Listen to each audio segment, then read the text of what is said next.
Hey everybody, this is Tele2 Sports Radio. I'm your host, Ron Fitch, and I'm somewhat surprised that the Indiana Pacers beat the OKC Thunder. I was talking with family and friends, and I said, "What do you think?" I said, "Indiana has a puncher's chance."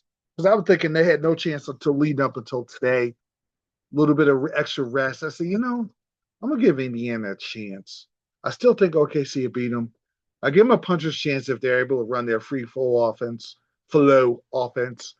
and OKC couldn't stop them. But that wasn't the case. They had to grind this out. I tell you what hurt OKC. They Indiana turned the ball over, turned the ball over, turned the ball over and over again.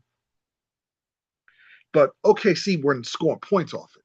It was always a 10, 6, 11, at times 15-point game. But it was never that tight where I seen OKC do that, turn people over like that, what they were doing in Indiana, and they were up 20, 25 points.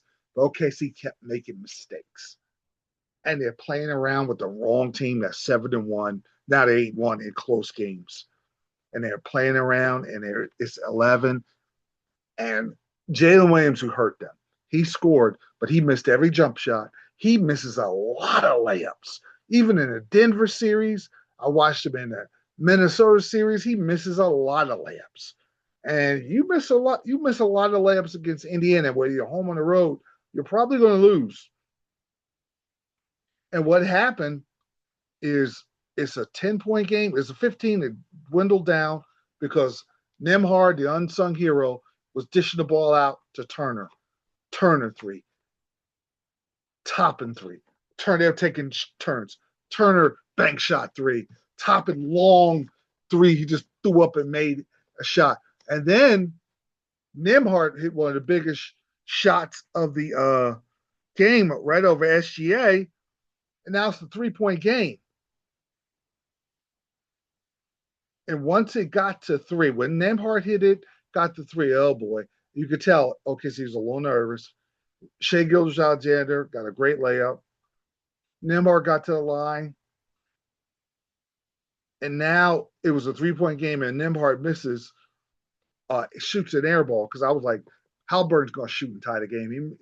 Nemhard shot it, but Siakam, who's just a killer when it comes to it, he is the great playoff performer.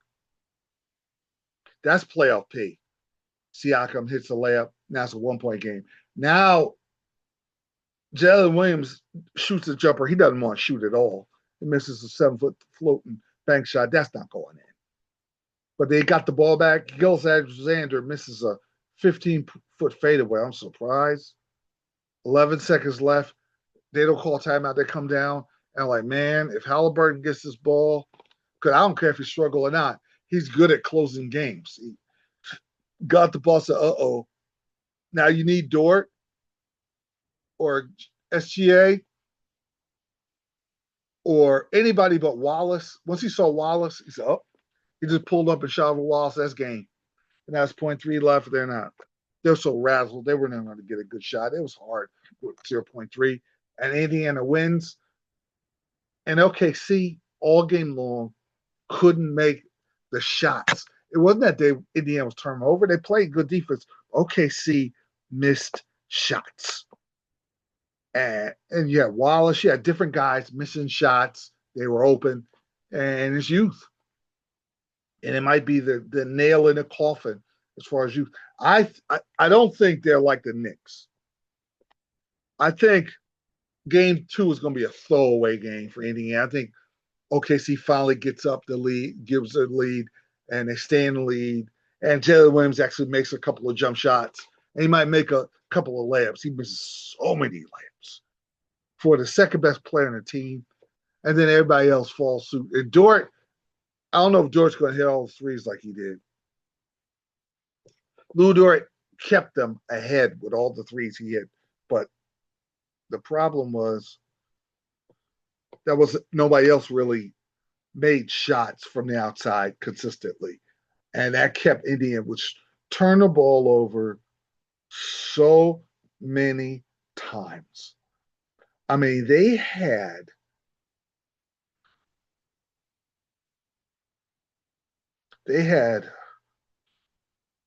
23 turnovers and one because OKC didn't shoot the ball well at all. I'm looking at these numbers. Jalen Williams 6 of 19, Holmgren 2 of 9, Wallace 3 of 9, Caruso 3 of 8.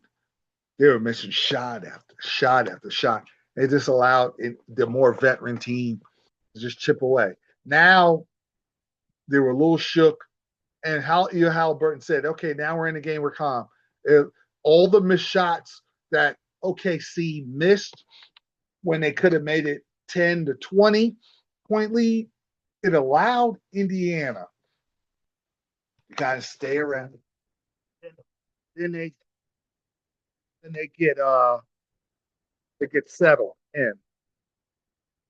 And once they got settled in, whoo boy, they're eight. I said, well, you know what? Maybe the law averages will settle in, and they won't take this game, and they'll go 7-2 in close games.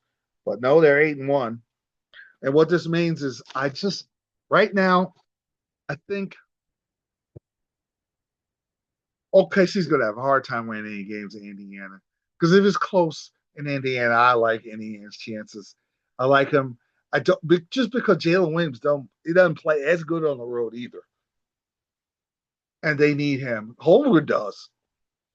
And I don't think Dort's going to hit all those threes. The experience, the inexperience took over, and I just don't know if it's their time. Maybe the way Indiana played from the middle of the season, they had the same record as OKC. They played as great a basketball as you could play from the middle of the season and now.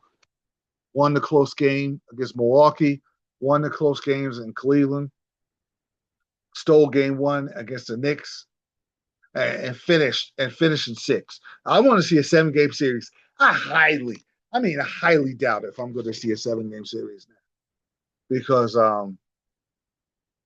OKC would have to win game 2. Now it can't be close in game 2, or they'll be down 2-0. I think OKC wins comfortably in game 2, and then Indiana gets to 2 games, 3 and 4 in Indiana, and then game 5 is a toss-up. If OKC survives, Indiana's going to celebrate the NBA championship in game 6. It's not as devastating as Nick lost. It's just that the experience. And one thing I didn't factor in is the experience. As good as SGA is, it's not, Indiana's just been there before. Not in a championship. It's just they're a little more battle tested, and it might be more their time. It might not be OKC's time.